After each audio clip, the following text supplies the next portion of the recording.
எதுவும் பண்றாங்கப்பா அவங்க கிராணியில அப்படின்னு இருக்கணுங்கிறதுக்காக விஜயகுமார் சார் அவர் எனக்கு மக இருந்தாலும் நான் எப்பவுமே அவங்களுடைய போஸ்டுக்கு ஏத்த மாதிரி நம்ம சார்ன்னு கூப்பிடணும் அப்படிங்கறத பிகினிங்ல இருந்தே நான் அவரை சாருன்னு தான் கூப்பிட்டேன். 20 வருஷத்துக்கு முன்னாடி. அதாவது அவர் எப்படின்னா அடிப்படையிலிருந்து சினிமாவை தெரிஞ்சுக்கிட்டு இன்னைக்கு டைரக்டரா இருக்காரு. இது அவருடைய 4th ஃபிலிம் நினைக்கிறேன் இல்லைங்களா சார்? இது 4வது படம் அவருக்கு. அடிப்படை முதல்ல ப்ரொடக்ஷனோட அடிப்படை என்ன? ப்ரொடக்ஷன், ஒரு சினிமா ப்ரொடக்ஷன் எப்படி நடத்தணும் அப்படிங்கறதுல பர்ஃபெக்டா, ரொம்ப பர்ஃபெக்டா, அதுவும் விகடன், ஆனந்த விகடன்ல எல்லாம் ஒரு ப்ரொடக்ஷன் எக்ஸிக்யூட்டிவா இருக்கிறதுங்கிறது சாதாரண விஷயமே இல்லை. அவங்க அப்படியே ஜல்லடையனா ஒரு 4-5 ஜல்லடை போட்டு ஜலிச்சுதான் அந்த ஆட்களை எடுப்பாங்க. ஆனந்த விகடன் பத்தி சொல்லவே வேண்டாம். அந்த கம்பெனிலேயே ப்ரொடக்ஷன் எக்ஸிக்யூட்டிவா ரொம்ப பிரமாதமா எல்லா ஆர்டிஸ்டையும் சரி, எல்லா டைரக்டரும் சரி, அவங்களெல்லாம் ஒருத்தருக்குள்ள ஒருத்தர் எந்த மனஸ்தாபமும் வராத அளவுக்கு அழகா ஹேண்டில் பண்ணுவார். எங்களெல்லாம் என்னையெல்லாம் 8 o'clock ஷூட்டிங்க்கு வர வைக்கிறதுங்கிறது தலைகீழா நின்று தண்ணி குடிக்கணும். ஆனா இவர் எப்படிதான் அதை பேசுவாரு என்கிட்ட தெரியாது சார். நான் சொல்லுவேன், சார் 7 மணிக்கெல்லாம் டிரைவர் வரணும், அவ்வளவுதானம்மா, நான் வரேன் உங்களை பிக்கப் பண்றதுக்கு. அப்படி அந்த அளவுக்கு ஒவ்வொரு ஆர்டிஸ்டையும் அவ்வளோ அழகா ஹேண்டில் பண்ணி அந்த ப்ரொடக்ஷனை ரொம்ப பிரமாதமா பண்ணார்.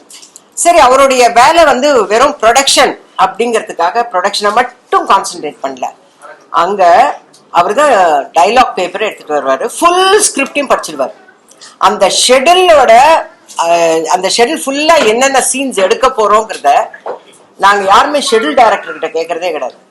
விஜய் சார் கிட்ட டேட் எங்ககிட்ட வாங்கும் போதே சொல்லிட்டு, அம்மா இந்த ஷெட்யூல்ல 5 நாள் தான் உங்க வீடு, 6-7 அவங்க வீட்டுக்கு, செல்வம் வீட்டுக்கு போறீங்கம்மா அப்படின்னு அவ்வளவு பக்காவா.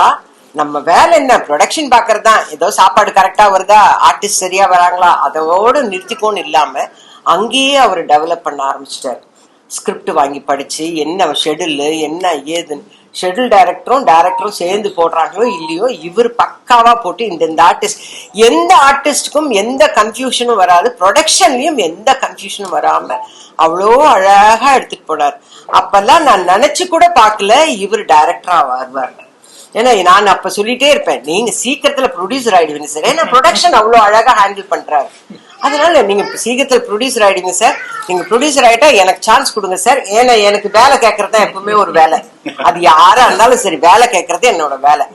அப்படி கேட்டுட்டு இருந்தா திடீர்னு ஒரு நாள் சொல்றாரு. அதுக்குள்ளார அவர் உருவாக்கிட்டார், அங்கேயே ப்ரொடக்ஷன் மேனேஜர்ஸ் எல்லாம் உருவாக்கி இவருக்கு அசிஸ்டண்டா தென்றலுக்கு அனுப்புறது, இவருக்கு அசிஸ்டண்டா திருமதி செல்வத்துக்கு அனுப்புறது. அப்படியே பண்ணும்போது நான் என்ன நினைச்சேன், உண்மையிலேயே அவர் ப்ரொடியூசர் ஆக போறாரு. ஏன்னா யூஸ்வலா சினிமால ப்ரொடக்ஷன் மேனேஜர், அதுக்கு அடுத்த பரிமாணம் என்னன்னு பாத்தீங்கன்னா ப்ரொடியூசர். இப்போ முக்காவாசி ப்ரொடியூசர்ஸ் பாத்தீங்கன்னா அவங்க எல்லாருமே ப்ரொடக்ஷன் எக்ஸிக்யூட்டிவா இருந்துதான் ப்ரொடியூசர் ஆயிட்டாங்க. அந்த மாதிரிதான் வரப்போறாருன்னு நினைச்சோம். ஆனா திடீர்னு நான் படம் பண்றேமா, டைரக்ட் பண்றேன் அப்படின்னா, அப்படிங்களா சார் அப்படின்னா, நான் உங்ககிட்ட ஒரு 1/2 hour கதை சொல்றேன்னு ஒரு அவுட்லைன் சொன்னாரு. அப்படியே அசந்து போயிட்டேன் நான். ஐயோ, விஜய் சாரா இப்படி பேசுற சார், பிரமாதமா இருக்கு சார், என்ன சார் இப்படி எல்லாம் இமேஜின் பண்றீங்க. அந்த படம், அந்த படத்திலே நான் இல்லாம எப்படி பண்ணுவார், இவ்வளவு தூரம் சொல்றேன். அதனால என்னோட முதல் படத்துல நீங்க இருந்தே தீரணும் அப்படின்னு நான் அந்த படத்துல நடிச்சேன். அடுத்த படங்கள்லாம் நான் பண்ற மாதிரி கேரக்டர்ஸ் இல்ல. அதுக்குள்ளார அவர் வெளியூருக்கெல்லாம் போயிட்டார். அப்புறம் திடீர்னு ஒரு நாள், ஏன் விஜயம்மா கரெக்டா, திடீர்னு ஒரு நாள் நான் எல்லாருக்கிட்டையும் கேக்குறேன், இந்த விஜயகுமார்னு ஒரு டைரக்டர் இருந்தாரு, அவர் எங்க, எல்லாருக்கிட்டையும் விஜயகுமார் எங்க விஜயகுமார் எங்கன்னா யாரையோ சொல்றாங்க. அந்த விஜயகுமார் இல்லைங்க, இவர் விகடன் விஜயகுமார். அப்புறம் தான் சொன்னேன், விகடன் விஜயகுமார் எக்ஸிக்யூட்டிவா இருந்தவர் அப்படின்னு கேட்ட உடனே இவர் திடீர்னு நானா போன் பண்ணி, எனக்கு ஒரு ஃபங்க்ஷன் வைக்கிறாங்க, தயவு செஞ்சு வர முடியுமா சார் அப்படின்ற. அம்மா, நான் உங்களுக்கு ப்ராப்பரா ஒரு கதையோட தான் உங்களை மீட் பண்ணணும் அப்படின்னு இருக்கிறம்மா அப்படின்னு சொல்லிட்டு நின்னார். ஆஸ் யூஷுவல் எனக்கு எப்பவுமே கொடுக்குற கிஃப்ட் புடவை எடுத்துன்னு வந்தாரு. மேரி அம்மா ஃபர்ஸ்ட் எடுத்தோன்னே எனக்கு ப்ரொடியூசர் அம்மா எனக்கு புடவை கொடுத்தாங்க. எல்லாம் கொடுத்துட்டு டோக்கன் அட்வான்ஸ் கொடுத்துட்டு, இது என்னது இது அப்படின்னா, இல்ல இந்த டோக்கன் அட்வான்ஸ் இங்க வாங்கியே தீரணும்னு கொடுத்து அழகான கதை சொன்ன. அப்படி பிரமிப்பா இருந்தது. கிராணி வந்து பிரமிப்பா இருந்தது. நான் சொல்லிட்டேன்னா அது வந்து கதையை சொல்லிட்ட மாதிரி ஆயிடும். அது பயமா இருந்தது. நான் சொன்னேன், சார் இந்த கிராணி நானா சார், எனக்கு பயமா இருக்கு, நீங்க எல்லாம் கூட இருப்பீங்களா ஷூட்டிங்லன்னு கேட்டேன்.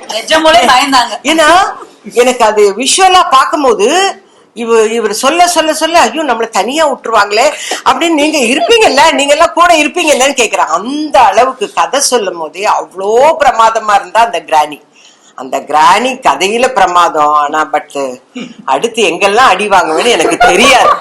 அந்த படம் ரிலீஸ் ஆன உடனே கிராணி குழந்தைங்களுக்கு எல்லாம் பிடிக்குமா பிடிக்காதா கதை சொல்லிடுவோம் போல இருக்க விஜய் சார். அந்த மாதிரி ஒரு கிராணி. அந்த கிராணி வந்து நம்ம எல்லாரும் மிக விரைவில் நம்ம வந்து ஸ்கிரீன்ல பார்க்கணும், திரையில பார்க்கணும். ரொம்ப இன்ட்ரெஸ்டிங்கா இருக்கு. அதுல வந்து இந்த பிள்ளைங்கலாம் ரொம்ப இம்பார்ட்டன்ட் கேரக்டர்ஸ் பண்றாங்க. அதுக்கப்புறம் எல்லாருமே இதுல நிறைய ஆர்டிஸ்ட் கிடையாது. இங்க செலக்ட் பண்ணிருக்கிற அருந்ததியில இருந்து இவங்கள்ல இருந்து எல்லாருமே ரொம்ப ரொம்ப இம்பார்ட்டன்ட் கேரக்டர்ஸ். நான் ஒருத்தரையா கேட்கிறேன் டைரக்டர் கிட்ட, இது இந்த கேரக்டர் யார் பண்ண? ஏன்னா அவ்வளவுதான் படமே. அந்த 6-7 பேரோட தான் படம். நச்ச நச்ச நச்ச நச்ச நச்சன ஊர் ஜனம், பஞ்சாயத்து, அரச மரத்தடி, ஆலமரத்தடி அதெல்லாம் கிடையவே கிடையாது. ஒரு இம்பார்ட்டன்ட் ரோல் வந்து ஒரு பேலஸ். அந்த பேலஸ் தான் இம்பார்ட்டன்ட் ரோல். அடுத்து இந்த கிராணி, வேற வழியே இல்லை. அதுக்கப்புறம் இந்த குழந்தைங்க, அதுக்கப்புறம் இவங்களுக்கு வர்ற அப்பா அம்மா, இன்ஸ்பெக்டர், அந்த மாதிரி ஒரு 7 பேர் தான் இந்த கிராணி. ஓகேவா? நான் கதை எல்லாம் சொல்ல மாட்டேன் சார், நீங்க பயப்படாதீங்க, கதை சொல்லாதீங்க. அவ்வளோ இன்ட்ரெஸ்டிங்கா நான் அந்த கதையை வந்து ஒரு 2 மணி நேரம் கேட்டேன். எனக்கு அது வேற நைட்ல வந்து சொன்னாரு. நான் சொன்னேன், இன்னைக்கு நைட் நான் தூங்குன மாதிரிதான் சார் அப்படின்னு. போஸ்டர்ஸ் எல்லாம் வேற அனுப்புனாரு. இன்னும் பயமாயிடுச்சு அந்த அம்மாவை பார்த்தோம்னா, இது இப்படி இருக்கு இந்த கிராணி அப்படின்னு.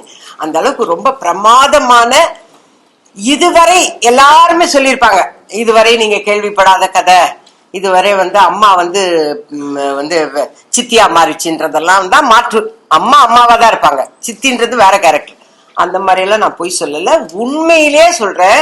இது வித்தியாசமான ஒரு கதை, ரொம்ப பிரமாதமா இருக்கும். நீங்க எல்லாம் ரிலீஸ் ஆனதுக்கு அப்புறம் இப்படி எல்லாம் வந்து இன்டர்வியூ எடுப்பீங்களான்னு தெரியல. கண்டிப்பா ஆடியோ லான்ச் அப்போ, அம்மா நீங்க வராதீங்க, கொஞ்சம் கிரௌட் எல்லாம் உங்களை அவாய்ட் பண்ண சொல்றாங்கன்னு சொல்லுவாரு. கண்டிப்பா சொல்லுவாங்க. அதனால நான் இப்பவே உங்க எல்லாரும் மீட் பண்ணிடுறேன். இப்பவே அந்த சக்சஸ் மீட்டிங் மாதிரியே இருக்கட்டும். ரொம்ப சக்சஸ்ஃபுல்லா வரும். இந்த கதையை எடுக்கிறதுக்கு ஒரு துணிவான ஒரு துணிச்சல் வேணும்ல. அது எப்படி இந்த விஜயா அம்மாவுக்கு வந்ததுன்னு தெரியல. விஜயானாவே வெற்றி தானே. அதனால அவங்க துணிஞ்சு இறங்கியிருக்காங்க இந்த படத்தை எடுத்து. நீங்க பண்ணுங்க சார், நம்ம பண்ணுவோம்.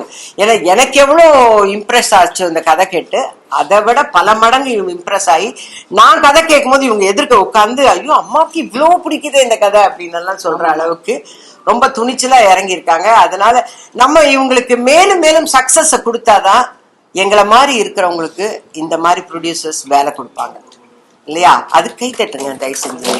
அதனால அவங்களுக்கு இந்த படத்தை சக்சஸ் ஆகி கொடுக்கறது உங்க கையில எல்லாம் தான் இருக்கு. ப்ரொமோஷன், நீங்க பண்ற ப்ரொமோஷன்ல ஆடியன்ஸ்க்கு போய் சேரும்.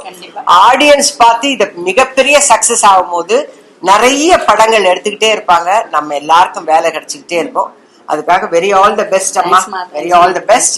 நீங்க எல்லாரும் இந்த படத்துக்கு நல்ல ப்ரொமோஷன் கொடுத்து மிகப்பெரிய வெற்றி படமாக்கி நம்ம எல்லாரும் சக்சஸ் மீட்டிங்ல மீட் பண்ற அளவுக்கு நீங்க கொண்டு வரணும். உங்க எல்லாருக்கும் என் அன்பார்ந்த வணக்கத்தையும் நன்றியும் தெரிவித்துக் கொள்கிறேன். ஆமா, என் லெகின்ஸ் எனக்கு பிடிக்க மாட்டேங்குது. என் வயசு அந்த மாதிரி எனக்கு பிடிக்கலன்னு வச்சுக்கோங்க. ஆனா இப்ப புடவை கட்டுற வயசுல தானே இருக்கேன். அதனாலதான் புடவை வெட்டுன்னு வந்து கொடுத்தாங்க. லெகின்ஸ் போட்டா நான் என்ன ஆகுறது? அப்போ நான் லெகின்ஸ் போட்டு நடிச்சா கிராணியா தான் இருக்கணும்.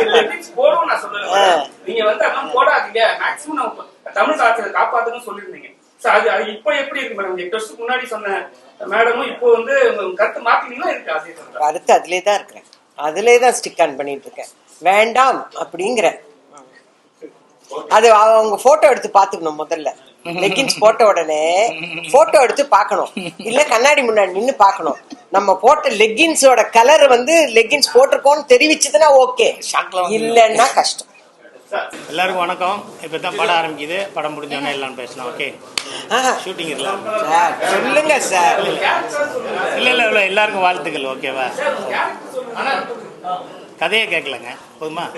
நீங்க இங்க வந்துட்டு நீ வந்து லெகின்ஸை பத்தி பேசிக்கிட்டு இருக்கீங்க. என்ன பூஜைக்கு வந்து லெகின்ஸை பத்தி கேட்டுக்கிறீங்க. எல்லாருக்கும் வாழ்த்துக்கள். இன்னைக்கு ஆடிப்பெருக்கு எல்லாருக்கும் வாழ்த்துக்கள். இன்னைக்கு தொடங்கியிருக்க இந்த ஃபங்க்ஷன் சிறப்பாக அமையணும். அவர் நல்லா பொறுமையாக எடுப்பார். அதாவது அவர் சொன்னார் இந்த செப்டம்பர்லேயே எடுத்து செப்டம்பர்லேயே முடிக்கிறதா இருந்தால் நீங்களே சொல்லுவீங்க சுற்றிட்டீங்களாம்பீங்க. அவர் தெரியாமல் சொல்லிட்டாரு. அவர் நல்லா பொறுமையாக நல்லா பக்குவமாக படம் எடுப்பார். இதே வெற்றி நல்லா பார்ப்போம். ஓகேயா. கிராணி அதை பற்றி என்ன யூனிவர்ஸு அது வருது இது வருது எல்லாமே வருது, அதெல்லாம் தூக்கி வச்சுட்டு நல்லா உழைச்சி இந்த படத்தை பெரிய லெவலுக்கு கொண்டு வருவோம்.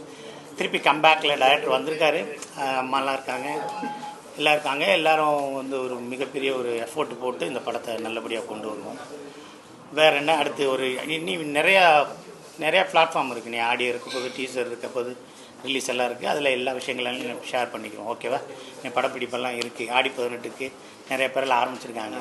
அப்படி நம்மளும் கிளம்புவோம். நன்றி, வாழ்த்துக்கள்.